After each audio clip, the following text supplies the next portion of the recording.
I looked at my wife of 5 years and said, "Erin, it's either him or me. No in-between options." She's sitting next to my nominal boss, Plato Giannis, and until I spoke, she was holding his well-manicured hand. And then she took her hand away. A look of mingled confusion and fear appeared on her beautiful face. She shook her head in surprise, making her blonde hair glisten in the lamplight. "Just for the weekend. Everything will be back to normal on Monday. Can't you have fun with Elle in the meantime?" Elle is Elle Logan, real name Ellen Johnson. She's sitting next to me and has been making very intense attempts to seduce me for the past few hours. She is a stunning woman with gorgeous dark hair and a body that is one of the best in the world, especially if you like curves, which I certainly like.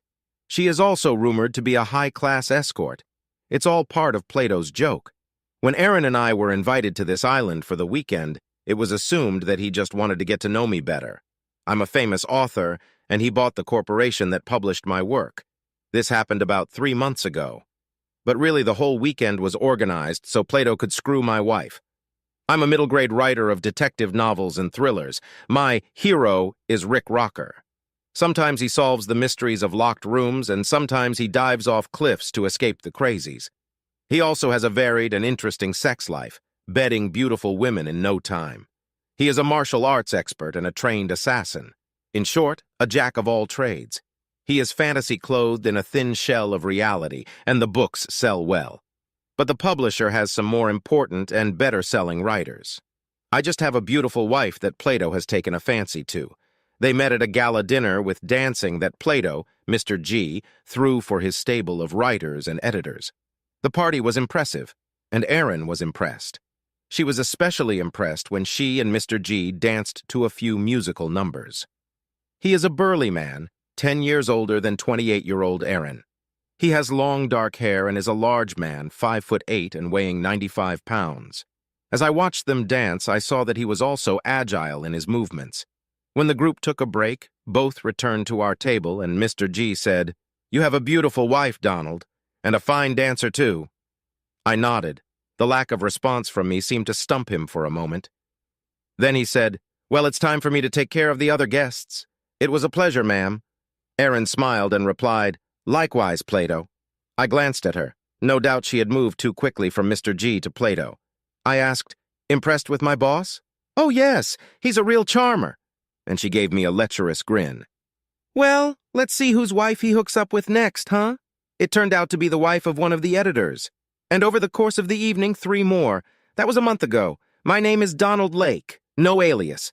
I'm 6 feet tall, weigh 77 pounds, curly brown hair, blue eyes, 30 years old. I'm fit and athletic. Erin's in good shape, too. She's into fencing. It's a sport of skill and coordination. And that's where I met her, at a fencing class she was teaching. I was doing the usual research for Rick, who was to fight on the sword in the next book. In the book, The Adventurer. Before I write an adventure book, I always do extensive research. This is one of my main selling points. Rick doesn't do anything that I haven't tried to do. I worked my way up the steep ladder to writer, graduated from high school, and didn't pursue formal education. Even then, and in fact, from the time I turned 10, I realized I was a writer. Throughout high school, I wrote story after story. 2 stories I wrote in high school were published, albeit in obscure literary magazines. I considered myself a serious writer until I had to work for a living after high school. I worked as an auto mechanic and I loved it, but it didn't pay much. So I started writing thrillers, and, miracle of miracles, one of them sold. And then, another one. And another. My current publisher signed me to a contract after I sent them the first Rick Roker novel. They gave me an editor, Sally Baker. We hit it off right away. She's a sweetheart, but deeply married and had kids in elementary school at the time. It was while working on the second Rocker book that I met Erin. I finished the book after getting advice from her about dueling swords, and we went on a few dates that soon ended in bed. In bed, everything was fantastic. We hit it off right away, and I know both of us were thrilled about it. When we met, Erin was working in her own record store. She wasn't wealthy and was able to survive the initial stages of starting the business thanks to loans from the family trust. One section of the store sold all sorts of instruments, and another section sold recordings of music of all kinds and sheet music. so fencing was just a hobby. When we married, she was 23 years old, and I was as happy as I thought one could ever be. We had plans for children, and in the very near future. But my publishing house was sold to Mr. G, or Plato, as Aaron says. One day, Aaron came home excited. "Donnie, next weekend Plato is inviting us to his island." I stared at her. "You mean Mr. G? How? Why are you telling me this and not him?" "Oh, I ran into him last week. We had lunch, then I gave him a tour of the store. Today he called with an invitation, says he wants to get to know the writers. I'm sure he'll be in touch with you soon." "But my question is, has he been in contact with you? And how many of you has he been in contact with?" She went a little pale. "There was none of that, Donnie. You're being paranoid." "No, not paranoid. Tell me why you didn't mention lunch and going to the store until today. That was last week, wasn't it?" She turned her back. "Okay, Donald. He kind of hit on me. I blew him off. But I didn't say anything because I thought you'd get in trouble. He owns the company. And now you seem to love the idea of visiting him on the island. I've heard of that place. How many other people are going to be there?" "Just you and me. He has a special friend who will be there too, and the staff, of course, all to get to know you better." "I think it's to get to know you, all of you. That's touching. I can handle it." "Are you sure you can handle it?" "Stop it. It's going to be great, you'll see." "I'm going to decline the invitation, Aaron. It's too dangerous for us." "Oh, Donnie, no, please, we're going to have fun." Sighs. "I'm sorry."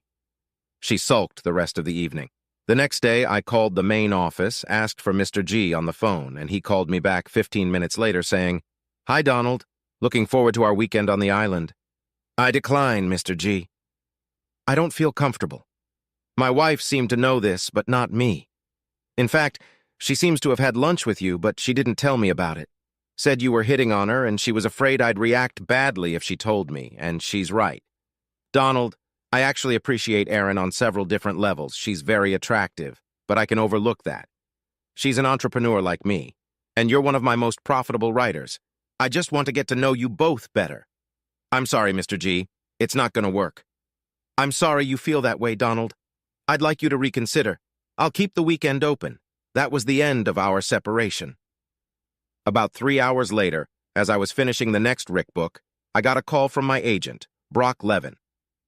"Don, you declined Mr. G's invitation? Why? How do you even know about this, Brock?" "I got a call from the vice president of sales. He insists you have to go." "Otherwise what?" "They might underpromote the new book, which will cost you. And me, since we both live with interest." "Is that what he's threatening?" "Not directly, but he made a threat. This guy plays hardball." I said, I'll be in touch, Brock." After hanging up, I emailed Sally the ending of the new book with some instructions. She called later and we talked it over. In the meantime, I researched Plato Giannis and his island very intensely. The island was called Hedonism. It means pleasure in Greek. An island of pleasure. Diving deeper, I found several stories of sexual outrages on the island, and there was mention of 2 divorce cases that cited the island as the basis. But these stories were printed in the gossip columns. There were several pictures of Mr. G with women. 2 of them were married. I was alarmed by all of this. I found an image of the place on Google Maps, familiarized myself with the entire place. The island is 2 miles long and about 1 mile wide. It is off the coast of North Carolina, among several islands where people go to play golf and do beach vacations. The island faces south and is sheltered from the weather. It has 2 piers and several buildings, including a large house. There are tennis courts and a swimming pool. Why a pool when there are great beaches? I downloaded detailed photos of the place and compiled them into a topographical map. It seemed to me that getting there and back would require a decent boat or seaplane. I don't have either of those things. But I know people who have both. That Friday night, Erin got home on time. Walking into the house, she looked cheerful. I had a big chicken salad and white wine for dinner. She went upstairs to change. While eating, Erin said, "I heard that you may have changed your mind about not going to the island." I looked at her. "How?" "Plato said you might change your mind." "At lunch?" "No, silly. He's in New York, and we're here in good old Virginia. He called me." "He's got an apartment in McLean. How do you know he's in New York?" "Don't turn your paranoia on me, Donnie. He mentioned it." Said if we said yes, he'd have his plane fly us out of National Airport. But we're not going to say yes, Aaron. I haven't changed my mind. Damn it! Donald Lake, you're so stubborn. Aaron, you can go. I won't have a good time because I'll worry that we'll end up divorced. You're going to sleep with him, right? I'm not going without you, Don. How can you... If I go alone, things could happen. And it will. When you come back, we'll never sleep together again. Donnie, I can't say I'm not attracted to him, but you and I are still hotter than ever. So I wouldn't take that chance. I wouldn't. That's how I believed you. You don't? You don't believe me at all? It's a time when my trust tank is almost empty. She quickly got up from the table, spilling her wine. Damn! Look what you made me do! I started laughing at her. She realized how stupid it sounded and joined me. That turned into hugs and kisses, which turned into a hike upstairs. It took an hour. The unpleasant subject receded. As we lay in bed, Aaron said, I won't risk it for some billionaire, I swear. I noted that she seemed to be assuming that we would go to the island after all. Otherwise, what risk is she talking about? And said, okay, then it's settled. She tensed up, but she didn't say anything. I asked, why do you want to go on this trip so badly? Just the truth, not noodles. She didn't answer for quite a while. Then she said, it seems exciting to be with such an important and powerful guy. I'm sorry, I didn't mean with just the companionship. Aaron, I looked him up. He was born rich. Sure, he made a lot more money on his own, but he had a huge head start. And he chases women like you. Okay, well, I still believe it's going to be good and fun. I thought about it. We were ready to start trying to have kids. If Erin was going to lose her way, now would be a good time for her to do it. And if so, I thought, I'd like to find out right now, not when we had kids.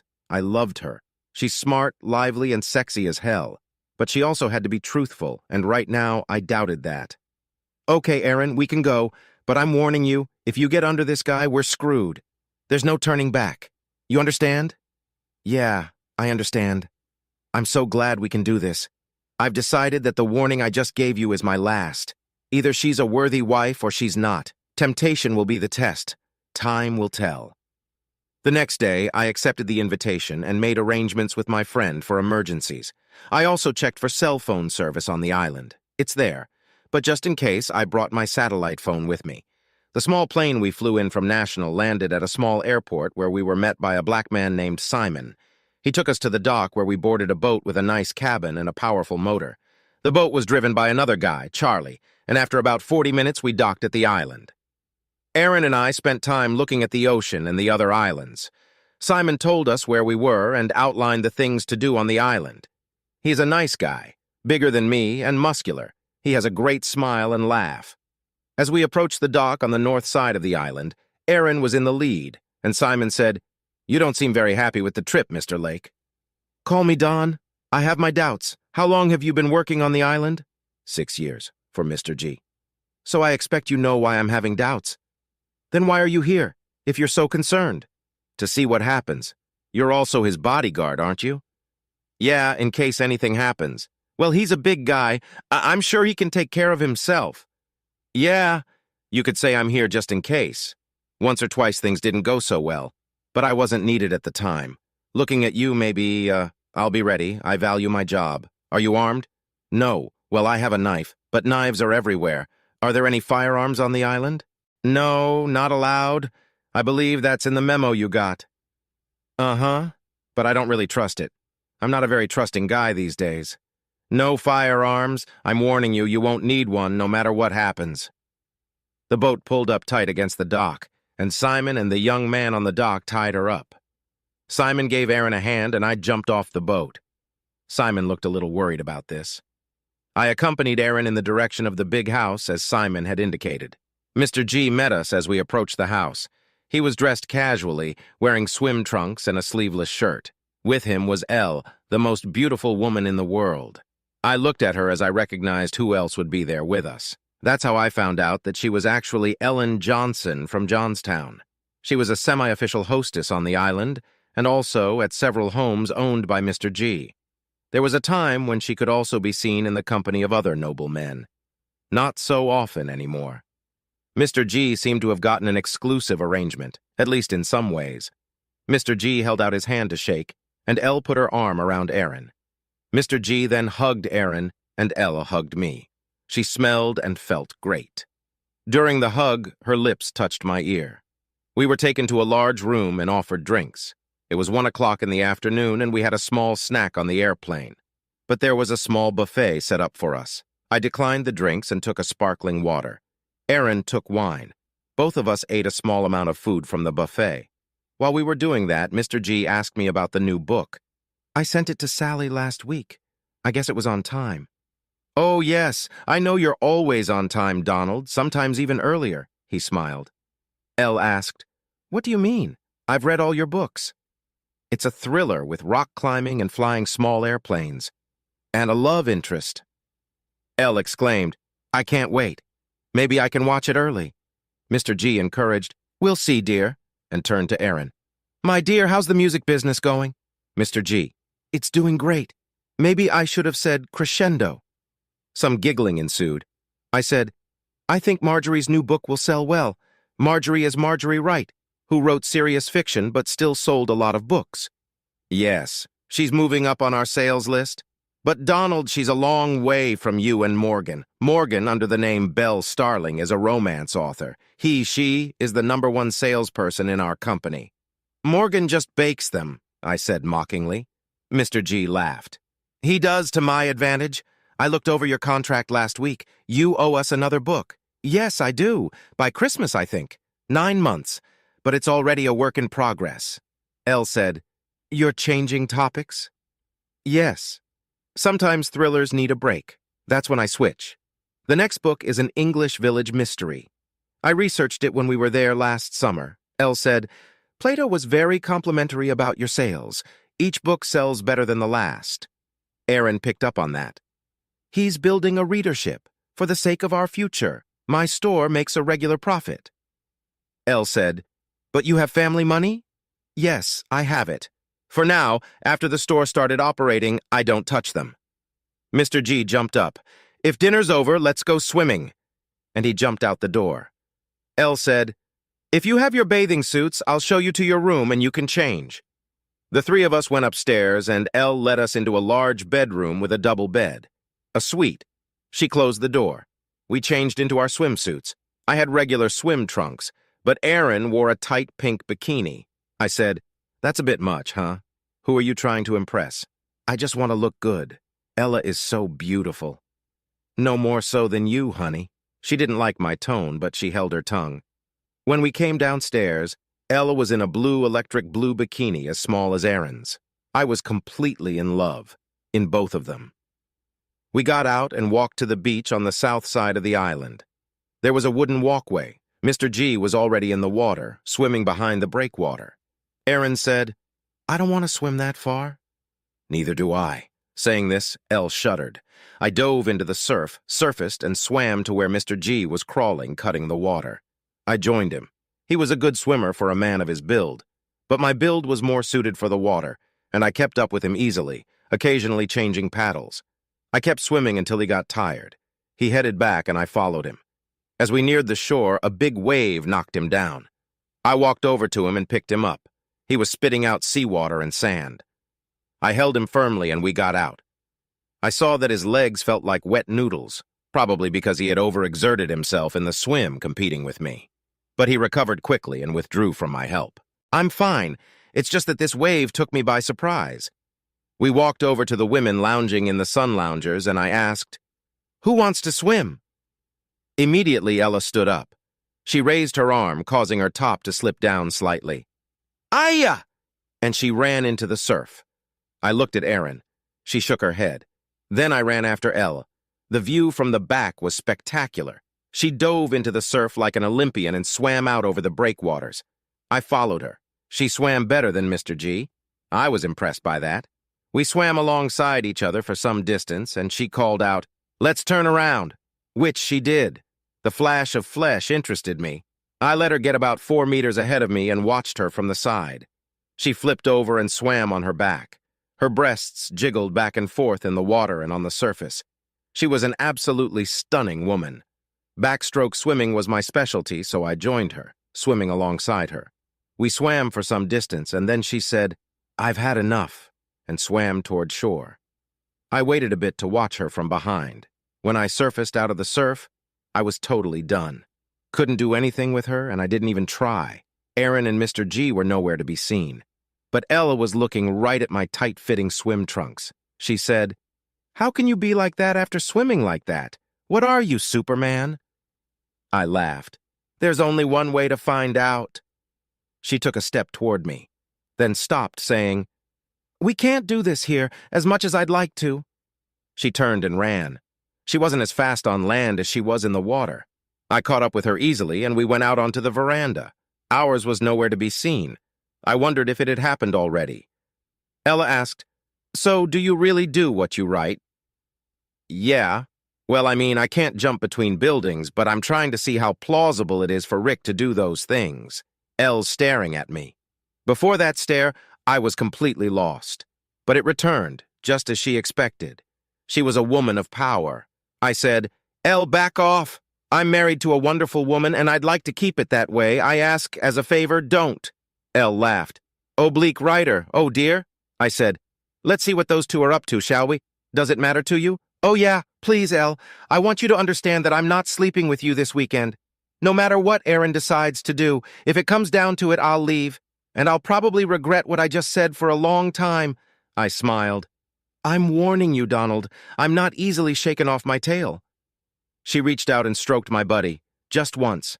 Then she went into the house. I waited a few minutes before following her. Going upstairs to change, I didn't see anyone. But when I entered our room, the shower was already running. As soon as I heard it, it stopped. There were no voices. Aaron opened the door, wrapped in a towel. She awed when she saw me and asked, "Did Elle get you yet?" "No. Please understand, Aaron, I'm not going with Elle. I hope you're not going with Mr. G either." "We talked about this. The situation remains the same. What did you two do while we were swimming?" He showed me the pool and the tennis court and the gym downstairs. "And no sex?" I didn't believe there could have been because it would have been too risky. They had no idea how long Ella and I would be gone, and I was sure they'd been watching us for a while we swam. "No, he was a gentleman. That's fine. But sooner or later he's going to come after you, and you know it." "Yeah, and she'll come after you. He has as much chance of getting me as she has of getting you." She smirked. "That's not very comforting, but I won't. And you'd better not. Or else what? We've talked before. Nothing's changed. Drinks and appetizers in 5. Now let's have sex." And she dropped the towel. I'll admit, Elle was still on my mind, so I went at Aaron with real passion, and she reciprocated. When we were done, we realized the windows were open. Aaron said, "Well, whatever. After all, we're married." I looked out the window. Sitting in a chaise lounge about 6 meters away from us was Elle. She looked up and smiled, waved, and then reached for her shorts. I stepped away from the window. Aaron noticed I was ready again and stared at me, then looked out the window. For a while, she stood mesmerized. A moaning sound came from outside. Aaron turned to me again, saying, "Jesus, Donnie, forget about yourself. She can have me. You're a goner." "Just because I'm ready doesn't mean I'm going to give up." Aaron laughed at me. "She's the one you should be begging to give up. Otherwise, you don't stand a chance." "I've done it before. It didn't seem to work. I guess Plato gave her the assignment, so he could fuck me. It's all so weird, but you have to admit it keeps you interested." "Aaron, I promise you I won't do that. You've been a big help to me right now, though." She looked at me. I was still horny. "Of course you were. We can sleep every 2 hours. That should help." "It might." She grabbed my tool and said, "Mine," then turned away to get dressed. We went down to the main room in casual clothes. For me, it was Docker shorts and a shirt with a collar. Aaron wore a dress and let her hair down, and high-heel sandals. No doubt she looked sexy. When we arrived, Mr. G was drinking a beer. He said, "Hi, Donald, how was your swim with Ella?" "It was great, Mr. G. She's a talented swimmer.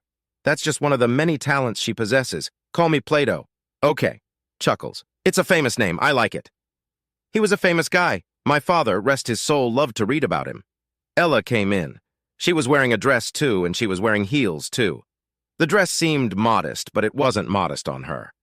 I'm sure Aaron was feeling a little insecure, and, as I realized, that was part of the game.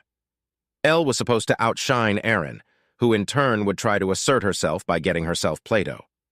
I moved over to Erin and put my arm around her shoulders. Plato said, "There's wine, cocktails, beer, and some pretzels. Pretzels are my favorite." Saying this, he ate one of them. For a while, the four of us chatted. Then Elle took me to show me the house. It was impressive. The gym is great equipment. I asked, "Does Plato use it?" "He lifts weights." She pointed to a bench where a barbell was set up. "It's heavy." I slid onto the bench under the barbell. I carefully took it off the racks and did 5 reps, then put it back down. Elle stood right above me, staring at me the way she knows how, and afterward said, "He only does 3. Then he rests." She was breathing hard. I picked up the barbell and did 8 more reps. Then I put her back down and said, "Everyone has their strengths, and you have so many. You know what my role should be this weekend? Seduce me so Plato can fuck Erin?" "Yeah, it's happened before. I always get the job done, even if it's usually not very pleasant. But you're gonna be more than pleasant, I think." She gave me a killer smile. "If I beg you, will you stop?" I was actually being serious when I said that, but she seemed to think I was joking.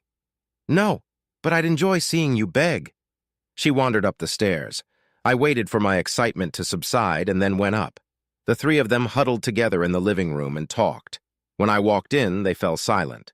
Then Plato said, "Have a drink, Donald. A beer, maybe?" I looked at the bar, walked over to it, pulled out an unopened bottle of Corona and opened it. The others had wine. We chatted some more. Then I asked, "Are you finished discussing your plot, or should I get out?" This caused an awkward silence. Elle silently watched the other 2, mostly Erin. Erin looked at Plato, and the latter said, "So no secrets." "Iya." At that moment, Simon walked in and announced dinner. We made our way to the dining room where the food was spread out on a buffet. It was a family form of service. We sat at one end of a large table. Water was poured, but I drank my beer and didn't drink the water. The interruption eased the tense situation I had created, and we chatted amicably about politics and baseball. Plato was a Yankees fan. Erin and I were Orioles and Nationals fans. Elle liked the Pirates. She was originally from Johnstown. Simon served dessert, tiramisu. I missed mine. Plato seemed to notice that. "Not eating dessert? That's great. I have to keep my waistline in check." "Bah, you have no body fat. I saw it when you were swimming. You don't drink water, only beer." "Plato, as I told my wife before we came here, my confidence tank is empty. Can you blame me?" Erin said. "Do you believe they're going to drug you? That's just crazy." "Don't be like that, Donald." I smiled, slid Plato a glass of water and a tiramisu. "Eat and drink, buddy." Plato sat stone-faced. Then he said, "Simon." When Simon appeared, Plato said, "Please clear the table." Simon saw what had happened to the arrangement of water and dessert. He picked up what had been my water glass and the uneaten tiramisu and carried them away. Elle said, "Let's go to the patio. There will be music there and we can dance." Erin and Plato remained silent. I stood up and gave Elle my hand, walked her to the patio. When we got there, she turned to me. "You really blamed him about the food and water? Do you really believe he'd slip you drugs? Do you?" "Maybe. I wouldn't have thought so, but he didn't take either of them." "So he asked his boyfriend to take them away. The other 2 came out, and soft music started playing. I walked over to Erin, took her by the elbow, and led her away from Plato to the open area. We danced. She usually dances well, but she was stiff at first. Afterward, though, she relaxed. She snuggled up to me and whispered in my ear, "I love you, Donnie, always. I love you too, Erin." We danced on. The music ended and we sat down at a table with Plato and Elle. Just then the music started up again and Elle came up, holding out her hand to me. She led me out onto the floor. We danced. I saw Plato dancing with Erin. Elle may have been the world's best distraction. With her sweet, subtle scent and the curves of her body, she put me into some kind of trance. Every time she worked on me, I was immediately enthralled, and this time too. I could see Plato's hands on Erin's ass, and I didn't see her push them away. I pulled away from Ella, covered the short distance to Erin and Plato, and just stood there looking at them. Erin saw and tried to move away from Plato. The same continued to keep his hands on her ass. She poked him lightly in the chest and said, "I don't want any trouble, Plato. Let go." He let go, but took her hand and led her back to the table. Elle came back after me and we sat down. She was very close to me. Aaron held Plato's hand as they sat next to each other. Plato said, "I'm very disappointed in you, Donald. Elle is a fantastic lover. She will give you one of the most powerful and delightful experiences of your life. And yet, you're denying her that chance. I have a wife, no trading, and that's how we got to the point we were talking about in the beginning." I turned to Aaron and said, "It's either him or me. No in-between options." She took her hand off his arm, but looked at me and said, "It's just for the weekend. It'll be back to normal on Monday. Can't you have fun with Ellie in the meantime?" I gave her a hard look. "And you do that? No kidding, yes or no, even if it means it's over between us?" "No, I don't see why it has to mean that, but, I won't." I held out my hand to her and she took it. I pulled her to me and gave her the hottest kiss I was capable of, stroking my hands up and down her body. And then I pulled away. My tears came out. I breathed out words that nearly killed me. "The mere fact that you would fuck this guy means it's over between us. It's over between us." I turned and walked towards the stairs. She screamed, "No, Donnie, no!" I got to the top of the stairs, grabbed my bag that I had packed before, and went out the back fire escape. I made the call and, sobbing, ran into the darkness. As I ran, I could still hear the screams. About 20 minutes later, I heard an airplane. It had landed near the south dock and came toward me. My buddy Todd Jacobs was flying it. I was walking toward him when Plato and Simon appeared behind me. Plato shouted, "Oh, no, you asshole. You can't run away. You have to stay here and calm your wife down." He lunged at me. I was already on the dock. Plato was out of control and unable to fight. Simon was holding back, probably because Todd had a gun pointed at him.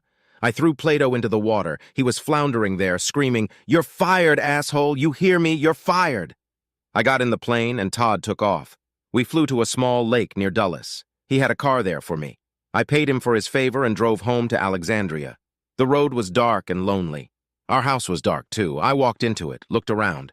Pictures of us in happier times, pictures of our family members. I was overwhelmed and just sat in a chair, staring into the void. That's how I fell asleep. At 8 in the morning, I was awakened by the sound of a car outside.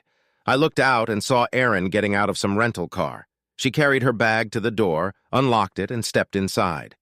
I stood looking at her, and she stood motionless, looking at me. She looked terrible, probably no better than I did. She said, "I've never shit myself like that in my whole life, and I never will again. Never again. I don't want to lose you, Donnie." I shrugged. "Erin, well, what did you think was going to happen when you decided to let Plato fuck you? Did you think I'd be able to overlook it because of Elle? I was stupid, Donnie. So stupid. So tell me, did you and Plato set this whole thing up?" She looked down. "Not exactly. He suggested that when we got there might be a switch, and to be honest, I saw it coming. I thought I'd say no, and that would be the end of it. But you didn't say no. You said yes. Only if you go with Elle. I saw how much you wanted her. You were ready when you were with her. And after? You think we'd have remarried, had kids and all that? When I would have known. When we both knew we couldn't trust each other. I, saw it as an interlude. When we'd both have an exceptional experience." I smiled. "I can understand why you thought my experience with Elle would be top-notch. But why did you think Plato would be better than me?" He turned me on. He's older and stronger. He knew what to do to get me, I guess. I never thought he'd be better than you. Just different. "So, Erin, how do I know it won't happen again? There's still plenty of guys like Plato in the world, and he's still around." "I wasn't going to cheat, Donnie. It was right in front of you. I just thought that you would say yes. Now, well, I mean, you turned her down, so I know you never would have said yes if you'd turned her down." "Yeah? Well, I don't know. To me, you're not the woman I met and married. She wouldn't have made a move to get screwed by some other guy." "Donnie, can we please, can we see what happens next? And you know, we've always had great sex. We both miss it. We can keep it up while you spend your time not trusting me." She stood up and took off all her clothes. I thought about turning away, but I didn't. She led me upstairs. The one thing we'd always had, and probably always would have, was total sexual compatibility. Barely in bed, we always come together. So I let her come home. 10 years later. I was picking up the kids from the school bus. It was 3:15. Jessica is 8 and Robert is 6. Ellen, who is not yet in school, is 3. I was a stay-at-home writer, but I had a good woman coming to help, and I had the opportunity to write. It took over a year before I trusted Erin enough to let her go off the pill, but when she did, our sex life took off. The thought of me knocking her up turned us on in a big way. I closed my contract with my old publisher. Sally and I moved on to another. The first book I wrote was about an adventure on an island. It was close to the truth. Well, as it happens, I had to hang from the float of an airplane there before I could board it, after I'd beaten Simon and his minions. Well, also, the character's wife was drugged to want the villain. But the villain was dumped in the ocean and everything. The book sold a huge amount of copies, and I got a movie contract that also included my 3 previous books. Plato couldn't complain about the half-truths in the new book, where he was cast as Socrates. If he did, he would be burdened with the truth of what happened. Erin has 2 stores now. They make a little money. I make a lot. Before I fully accepted her back, she signed a post-nuptial agreement. It covers both of us. No infidelity. Now the school year has started, and as I was corralling the older 2 home, a car pulled up in our driveway. It was a little red sports model. A prominent pair of legs emerged from it, followed by the rest of the most beautiful woman in the world. Ellen smiled and waved to the children. They ran up to her, shouting, "Aunt Ellen! Aunt Ellen!" She hugged them and began to fuss around them. Young Ellen greeted her at the door as she entered the house. I poured her a seltzer, her favorite drink, and told her, "Erin will be here soon. I made a caloric salad, and your room is all set. But that's another story."